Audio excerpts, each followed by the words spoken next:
Flat ಸ್ಟಾಕ್ಗೆ ತಮಗೆಲ್ಲರಿಗೂ ಸ್ವಾಗತ. 2-3 ದಿನ ಮನೆಯಲ್ಲಿ ಇಲ್ಲದಲ್ಲಿರೋ ಕಾರಣದಿಂದಾಗಿ ಈ ರೀತಿಯಾಗಿ ಕ್ವಿಕ್ ಅಪ್ಡೇಟ್ ಕೊಡ್ತಾ ಇದ್ದೀನಿ.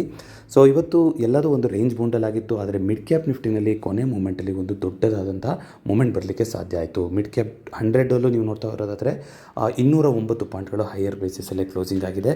ನಾಳೆ ಫಿನ್ ನಿಫ್ಟಿಯ ಮಂತ್ಲಿ ಎಕ್ಸ್ಪೈರಿ ಆಗಿರುತ್ತೆ. ಮಿಡ್ ಕ್ಯಾಪ್ ನಿಫ್ಟಿನಲ್ಲಿ ಇವತ್ತು 12,900ನ ಕ್ರಾಸ್ ಮಾಡೋದು ಸುಲಭ ಇಲ್ಲ ಅಂತ ಮಾತಾಡಿದ್ವಿ. ಆದರೆ ಕೊನೆ ಮೂಮೆಂಟಲ್ಲಿ ತುಂಬ ಒಂದು ಪಾಸಿಟಿವಿಟಿ ಬಂದು 12,987ರಲ್ಲಿ ಅದು ಕ್ಲೋಸಿಂಗ್ ಆಗಿದೆ. ಸೊ ನಾಳೆಗೆ ಫಿನ್ ನಿಫ್ಟಿಗೆ ಅಂತ ನಾವು ನೋಡ್ತಾ ಬರೋದಾದರೆ ಫಿನ್ ನಿಫ್ಟಿನಲ್ಲಿ 24,500 ಅನ್ನೋದು ಇಂಪಾರ್ಟೆಂಟ್ ಆದಂಥ ಸಪೋರ್ಟ್ ಆಗ್ತಾ ಹೋಗುತ್ತೆ. 23,500 23,500 ತನಕ ಬಂದು ಟೆಸ್ಟ್ ಆಗಿರೋದು ಕಾಣಿಸ್ತಾ ಇದೆ. ಇದು ಒಂದು 5-6 ದಿನಗಳಿಂದ ಇಲ್ಲಿ ಒಂದು ಬಸ್ ಸ್ಟ್ಯಾಂಡ್ ಮಾಡಿರೋದನ್ನು ನಾವು ನೋಡಿದ್ದೀವಿ. 24,000 23,800 ಇಲ್ಲೆಲ್ಲ ಇವಾಗ ದೊಡ್ಡದಾಗಿ ರೆಸಿಸ್ಟೆನ್ಸು ಬಿಲ್ಡಪ್ ಆಗಿದೆ. ಅಕಸ್ಮಾತ್ ನಾಳೆ ಏನಾದರೂ 23,500 ಈ ಝೋನ್ಗಿಂತ ಕೆಳಗಡೆ ಓಪನ್ ಆಯಿತು ಅಂತಂದರೆ 23,200 23,000 ಈ ಲೆವೆಲ್ಗಳು ಬಂದು ಟೆಸ್ಟ್ ಆಗುವಂಥ ಸಾಧ್ಯತೆ ಇರುತ್ತೆ. ನೆಟ್ವರ್ಕು ಅಷ್ಟು ಸರಿ ಇಲ್ಲ ಇಲ್ಲಿ, ಹಾಗಾಗಿ ಕ್ಷಮಿಸಿ. ಅಕಸ್ಮಾತ್ ನಾಳೆ ಏನಾದರೂ ಗ್ಯಾಪ್ ಅಪ್ ಓಪನಿಂಗ್ ಆಯಿತು 23,600 700 ಈ ಕಡೆ ಓಪನ್ ಆಯಿತು ಅಂತಂದರೆ ಒಂದು ಇಂಟರ್ನಲ್ ಕ್ಯಾಂಡಲ್ ಸೆಟಪ್ ಎಕ್ಸ್ಪೈರಿ ಆಗ್ತಾ ಹೋಗ್ಬೋದು. ಆದರೂ ಕೂಡ ಹುಷಾರಾಗಿರಬೇಕು. ಇವತ್ತಿನ ಥರ ಒಂದು ವೊಲೆಟೈಲ್ ಮೂಮೆಂಟು ಬರುವಂಥ ಸಾಧ್ಯತೆ ಇರುತ್ತೆ, ಯಾಕೆಂದರೆ ಮಂತ್ಲಿ ಎಕ್ಸ್ಪೈರಿ ಆಗಿರೋದ್ರಿಂದ.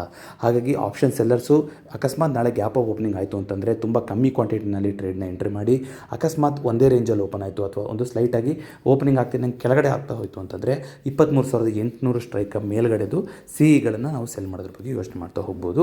ಸೊ ಆಪ್ಷನ್ ಬೈಯರ್ಸು ಅಕಸ್ಮಾತ್ ಸೇಮ್ ರೇಂಜಲ್ಲಿ ಓಪನ್ ಆಯಿತು ಅಥವಾ ಸ್ಲೈಟಾಗಿ ಗ್ಯಾಪ್ ಡೌನ್ ಓಪನಿಂಗ್ ಆಯಿತು ಅಂದರೆ ಮಾತ್ರ 23,500ನೇ ಸ್ಟಾಪ್ ಲಾಸಾಗಿ ಇಟ್ಕೊಂಡು ಒಂದು ಕೆಳಗಡೆ ಮೂಮೆಂಟ್ಗೆ ಟ್ರೈ ಮಾಡ್ತಾ ಹೋಗ್ಬೋದು.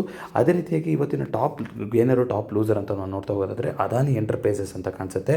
ಸರಿಸುಮಾರು 7% ಅಪ್ ಮೂಮೆಂಟ್ ಬಂದಿರೋದ್ರ ಮೂಲಕ ನಿಫ್ಟಿ 50ಯ ಟಾಪ್ ಗೇನರ್ ಆಗಿತ್ತು. ಅದೇ ರೀತಿಯಾಗಿ ಹಿಂಡಾಲ್ಕೋದಲ್ಲಿ 2.5% ಡೌನ್ ಮೂಮೆಂಟ್ ಬಂದಿರೋದ್ರ ಮೂಲಕ ಅದು ಇವತ್ತಿನ ಟಾಪ್ ಲೂಸರ್ ಆಗಿದೆ.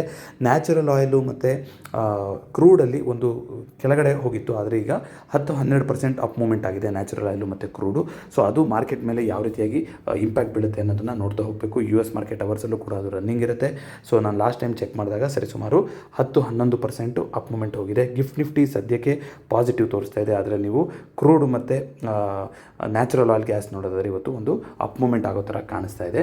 ಇದೆಲ್ಲದರ ಇಂಪ್ಯಾಕ್ಟು ನಾಳೆ ಇರುತ್ತೆ. ಹಾಗಾಗಿ ಅದನ್ನು ನೋಡಿಕೊಂಡು ಪ್ಲ್ಯಾನ್ ಮಾಡಿ ಅಂತ ಹೇಳ್ತೀನಿ. ಮತ್ತೊಮ್ಮೆ ಸಿಗೋಣ. ಎಲ್ರಿಗೂ ನಮಸ್ಕಾರ.